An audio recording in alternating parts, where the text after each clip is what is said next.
as estatísticas apontam nos últimos anos que os brasileiros estão casando menos e estão separando mais. E tudo isso tem uma motivação, tem um porquê, vários porquês, não só um apenas, né, doutora Ana Karina? Doutora Ana Karina é psicóloga aqui de Cachoeira do Sul e também terapeuta de casais. E nós vamos conversar com ela um pouquinho sobre toda essa questão. O que se pode dizer sobre esse parâmetro já comprovado? Casamos, os brasileiros, menos e separamos mais. O que está acontecendo?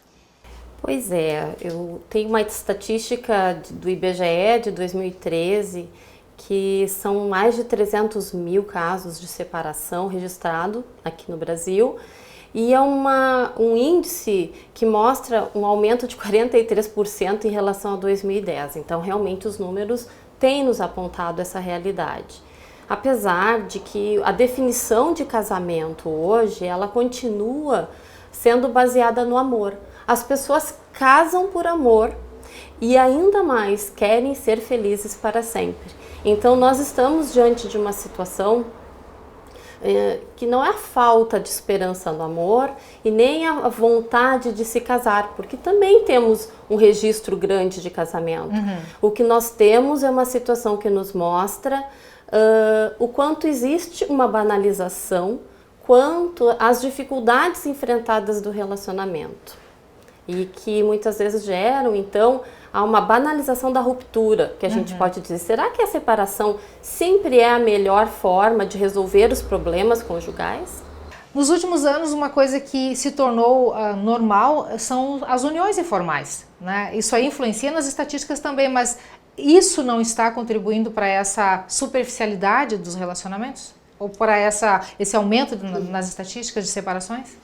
Interessante essa tua questão, porque ela nos mostra realmente que a legitimidade do relacionamento vai contribuir para esse processo de amadurecimento, que é uma continuidade dessa relação, e depois da formalização nós vimos que os casais tendem a se relacionar com mais segurança em relação ao casamento. É meio psicológico a coisa. Tem esse dado de poder realmente buscar algum parâmetro, né, de que como eu estou satisfeito, como eu estou feliz e que realmente haja um envolvimento dos cônjuges para isso. Né? Mas tem também aquele outro lado de que muitos casais que às vezes já têm uma vida em comum e no momento que oficializam a relação partem para a ruptura. Sim. É um outro lado, né? Certo. O que nós precisamos entender é que são muitos mitos que existem em torno das relações conjugais. Tanto no aspecto dos conflitos, quanto nesse aspecto de uma satisfação plena e dessa felicidade para sempre. Que no momento que eu me casei, eu não vou ter mais problemas para resolver. E isso não é verdade, né? O conflito, ele vai ser esperado em qualquer tipo de relacionamento de uma intimidade, que exija uma intimidade. Então, essa questão de porque formalizou, temos uma situação.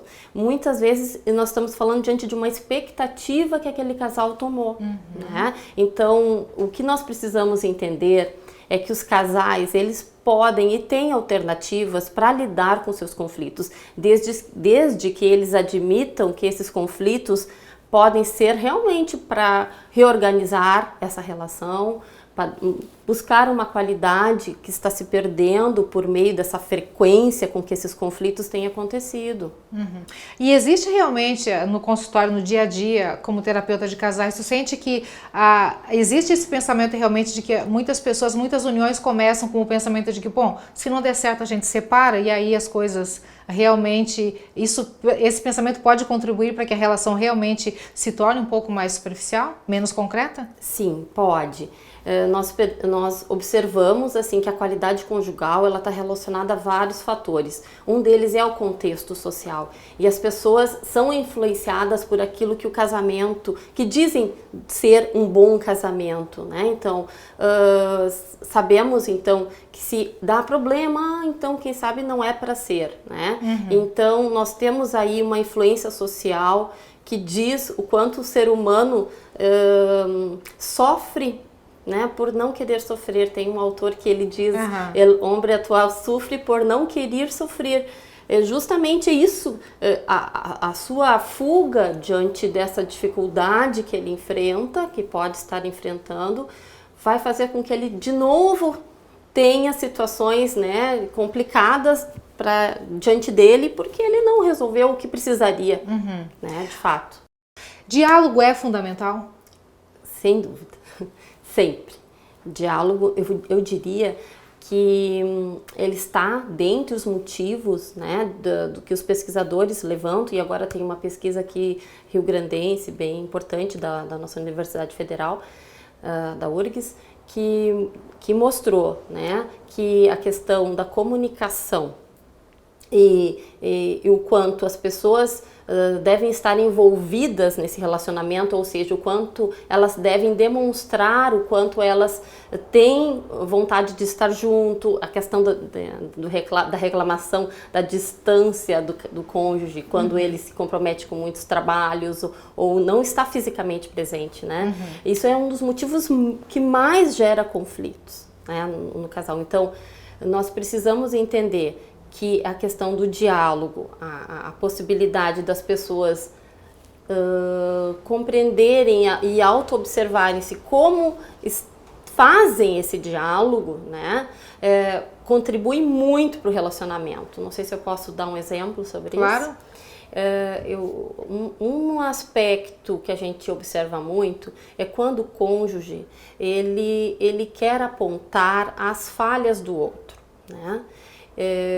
Eles estão dialogando, mas estão fazendo de modo não produtivo, né? No momento em que eu consigo validar a opinião do meu companheiro, eu consigo com isso mostrar para ele que ele tem abertura para falar sobre os aspectos da relação, né? Então é um convite a uma aproximação. Do contrário, quando eu não valido o que o meu companheiro diz, eu tenho de novo uma distância, justamente aquilo que eu não gostaria que acontecesse, e o conflito passa a se perpetuar. Então, o que a gente observa, assim, é que quando a gente fala em felicidade conjugal, as pessoas acham que estão livres de conflitos. E aí nós temos uma situação equivocada, porque ser feliz é também esperar que em algum momento haja um desconforto, haja algo discordante, porque as nossas rotinas e as nossas diferenças trabalham para isso. Agora, a gente poder entender que o conflito bem trabalhado, no sentido de um enfrentamento, de um diálogo, de busca de alternativas, pode ser a condução de uma qualidade conjugal. O contrário disso, uma frequência de conflitos não resolvidas, perpetuadas por, infelizmente, né, por uma falta de informação, por falta de modelos de como fazer isso, leva a uma insatisfação conjugal. Aí me chama a atenção uma plaquinha que nós temos aqui ao fundo, com a palavra resiliência, que eu acho que essa deve ser talvez a palavra-chave para tudo isso, né, do casal, né, no momento da dificuldade, né, do conflito, tirar coisas boas e produtivas para a relação daquele momento que parecia negativo. E tu sabe que a resiliência, ela vem acompanhada de outras duas palavras que eu acho muito importante, que é o apoio e o significado. Quando a gente consegue sentir-se apoiado nas nossas necessidades e quando a gente consegue dar significado para aquelas situações que fazem que a gente sofra, a resiliência faz sentido na vida da gente. Para a gente finalizar, doutora Ana Karina, fórmula para um casamento feliz e duradouro. Olha só, pergunta clássica, né? Mas não poderíamos encerrar sem ela. Tem um caminho, existe um caminho? O sentimento é a linha que conduz a isso? Qual que é? Sempre o amor, ele é realmente, né, muito poderoso nos relacionamentos, e eu como psicóloga acredito nisso. Mas o amor tem que vir acompanhado de diálogo, tem que vir acompanhado de um exercício dessa comunicação, né, que o diálogo produz, tem que vir acompanhado de consenso, de um exercício de em algum momento eu preciso ceder para que o outro ceda também. E isso se conquista, isso é possível sim. Só que nós precisamos entender que hoje, por esse mal-estar E por essa fragilização dos relacionamentos, por essa situação que a gente está falando mais descartável, então não sou feliz, não preciso investir mais, vou ver se resolvo meus problemas de outro modo, a gente se perdeu, né? Então, o que a gente precisa entender é que os relacionamentos, como sempre foram, né? Eles precisam muito do nosso empenho, da nossa responsabilidade. Precisa de um tempo de maturação. A maturidade ajuda bastante nisso. Porque também um outro aspecto é que se observa também que hoje em dia se pula muitas etapas, né? Antes se conhece o casal, períodos de namoro, noivado, casamento. Hoje em dia tá meio jogo rápido, né? Se conhecer o pai e bola, já estão juntos.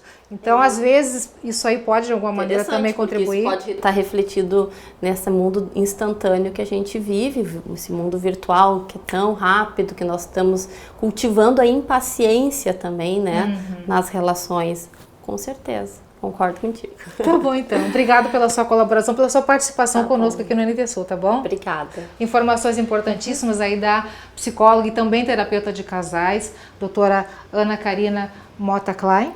Isso. Que conversou com a gente aí e esperamos que você tenha gostado e que um pouquinho que seja você tenha tirado de produtivo aí pro seu dia a dia, para sua vida, pro seu relacionamento.